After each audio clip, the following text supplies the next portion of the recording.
technology and driven by intelligence. Welcome to CHRISCORTEX Tech, where creativity meets logic and we make your brain sweat. Hi everybody, this is Chris from CHRISCORTEX Tech. Okay, so today I'm going to learn about how to fix your internet connection. If you find it difficult to connect to a network, stay tuned and then hit on the subscribe button and also like. If you find this video helpful, please subscribe and like. Thank you.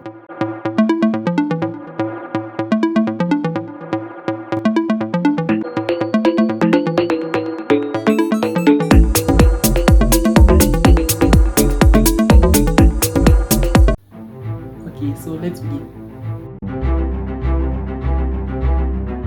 There's this problem: you try to connect to your internet, you don't even find the connect button. So with this, what can you do? First, go to your settings, go to network and internet. Advanced network settings, come to network reset. Then you hit on the reset button.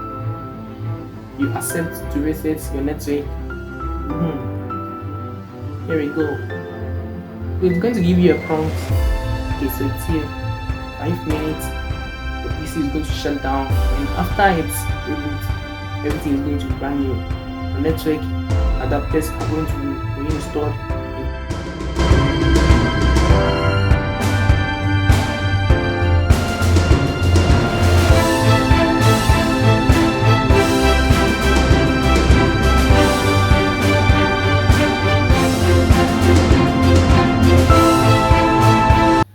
Okay, so after the computer has been restarted, okay, so now you come to network